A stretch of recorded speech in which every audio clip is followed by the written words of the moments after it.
teman-teman, saya Yeni Mulyana, NIM 2021007017.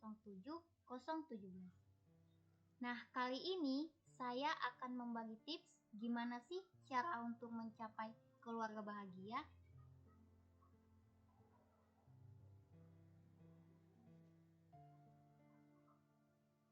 Apa sih keluarga bahagia itu? Keluarga bahagia adalah kondisi keluarga yang menikmati kebersamaan dalam suka dan duka, saling bertoleransi, saling melindungi, saling membantu, dan menyayangi satu sama lain. Selain selalu ingin membahagiakan anggota keluarga lainnya, itulah yang disebut keluarga bahagia.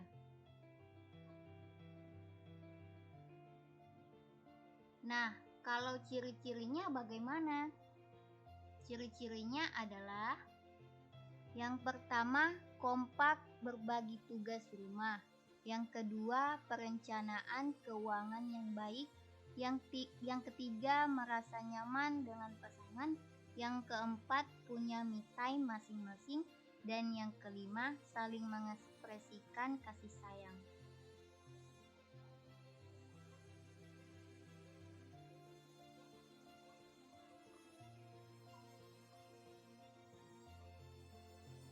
Lalu langsung saja saya bagi tipsnya. Keluarga sangat penting, maka seseorang selalu mencari kebahagiaan bagi keluarganya. Sebab dengan keluarga yang bahagia, seseorang atau pasangan akan ikut bahagia. Kebahagiaan keluarga memang selalu berkorelasi dengan kebahagiaan diri. Namun, untuk memperoleh kebahagiaan ini dibutuhkan sebuah perjuangan dan kerja keras. Kebahagiaan ini memang tak mudah untuk dicapai. Maka dari itu, jika kamu adalah salah seorang yang sangat menginginkan memiliki keluarga bahagia, mau tak mau harus mengetahui dan memahami beberapa rahasia untuk membuat kehidupan keluarga jadi bahagia. Lalu, apa saja resep dan rahasia mencapai keluarga bahagia tersebut? Yang pertama, nyaman satu sama lain. Rahasia pertama mencapai keluarga bahagia adalah menciptakan rasa nyaman satu sama lain. Kenyamanan memang hal dasar yang dibutuhkan setiap manusia. Maka dari itu, semakin nyaman manusia dalam menjalankan kehidupannya, maka semakin besar pula tingkat kebahagiaan yang akan didapat. Ini adalah indikator atau tanda kebahagiaan yang paling bisa dikenali. Bila kamu mengenali atau mengetahui salah satu dari anggota keluarga yang tidak nyaman di rumah, kamu harus waspada, karena bisa jadi kebahagiaan dalam keluarga sedang dalam bahaya. Dan lihatlah bagaimana anak-anak juga, apakah mereka benar-benar nyaman di rumah? Yang kedua, saling bertukar cerita. Bila anggota keluarga, pasangan atau anak suka untuk saling bertukar cerita, itu tandanya kebahagiaan keluarga sudah mulai tercipta. Namun apabila anggota keluarga tidak suka bercerita kepada Anda, maka harus waspada, sebab bisa jadi kebahagiaan keluarga sedang terancam. Terutama anak-anak yang sering menutupi masalah kepada orang tuanya. Jika Anda mendapati anak-anak yang suka menutupi masalah-masalah dirinya, Anda harus coba mendekati mereka dan mengajak mereka berbicara dari hati ke hati. Dekati mereka dengan sepenuh hati, jangan membuat mereka takut karena kemarahan Anda. Biasanya fakta di lapangan membuktikan bahwa anak-anak yang dimarahi dengan keras, maka ia akan lebih terancam dan tertutup kepada Anda.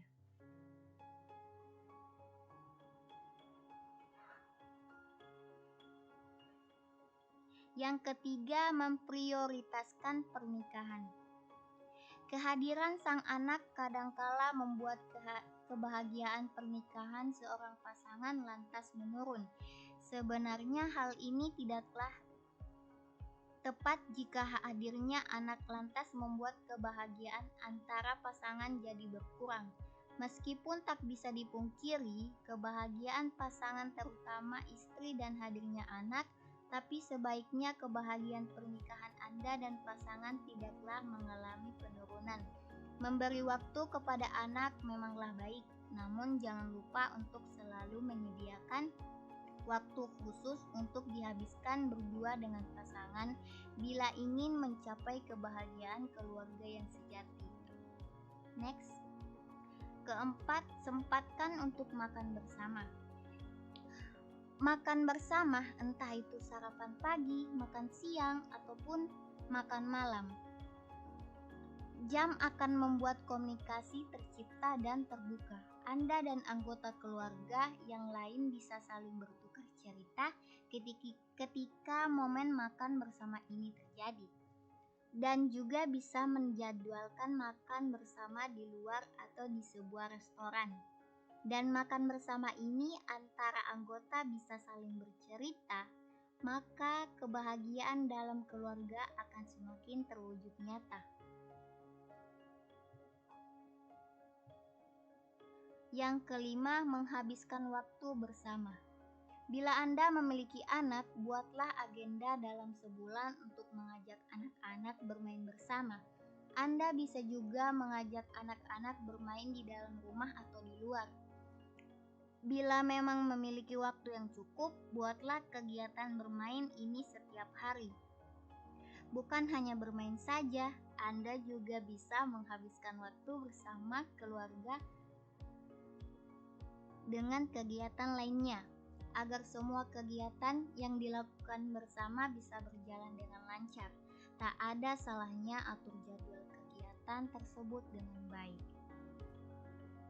Yang keenam, nomor 2-kan teman. Bila ingin mendapatkan kebahagiaan dalam keluarga, maka mau tak mau Anda harus memprioritaskan dan menempatkan keluarga pada posisi pertama. Setelah menikah, apalagi jika memiliki anak, Anda harus bisa menyiapkan waktu lebih besar pada keluarga.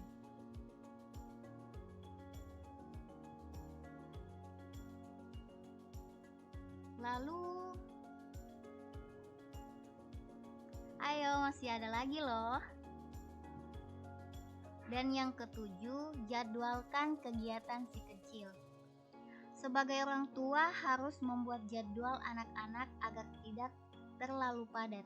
Usahakan kegiatan ekstrakurikulernya tidak terlampau padat dalam 1 minggu agar bisa berkumpul dan bermain dengan mereka. Yang kedelapan, kurangi bermain gadget. Tidak bisa dipungkiri setiap kehidupan seseorang tidak bisa berjauhan dengan gadget. Baik untuk urusan pekerjaan, bermain game, atau hanya sekedar melihat-lihat sosial media. Bahkan sekarang ini saja sudah banyak anak-anak yang mulai mengenali gadget hingga ketergantungan. Boleh saja bermain gadget, tapi bila dalam sebuah keluarga terlalu fokus dengan gadgetnya, masing-masing hal ini hanya membuat komunikasi antar anggota keluarga semakin menurun. Padahal salah satu kunci kebahagiaan keluarga adalah dengan menjalin komunikasi dan menghabiskan waktu bersama. Untuk itu, tak ada salahnya setiap anggota keluarga rela mengurangi bermain gadget. Jika perlu menonaktifkan gadget ketika sudah di rumah dan tidak ada lagi pekerjaan. Kesembilan, jangan pernah bertengkar. Dalam rumah tangga kita memang terkadang di suatu waktu akan terlibat adu mulut dengan pasangan kita. Nah, agar tidak membuat keadaan dan tetap menjaga kelanggengan keluarga, Anda tidak boleh menunjukkan adu mulut atau pertengkaran itu di depan atau di hadapan anak-anak. Misalnya di dalam kamar kita.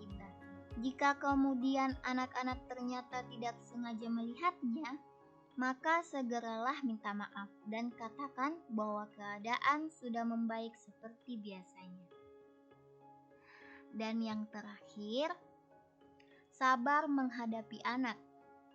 Anda harus ingat bahwa anak-anak masih dalam masa perkembangan. Agar peringatan bisa diterima dan membuat anak tetap nyaman, Anda harus bisa berkomunikasi dan menyampaikannya dengan nada rendah dan dengan penuh hati. Sampaikan peringatan itu dengan momen yang pas dan penuh kasih sayang, dan jangan sampai Anda lepas kendali dan berteriak kepada mereka.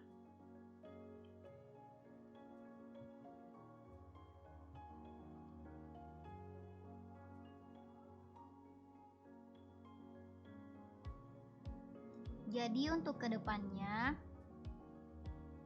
pahami definisi dan tips tersebut ya, agar tercapai keluarga bahagia untuk aku, kamu, dan kalian semua.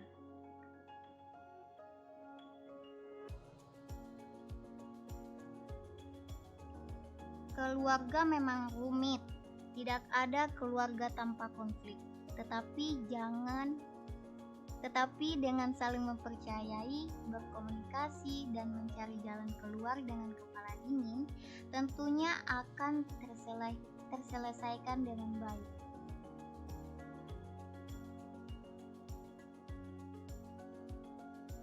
Nah, itulah tadi definisi, ciri-ciri, dan tips mencapai keluarga bahagia. Semoga bermanfaat. Sekian, salam.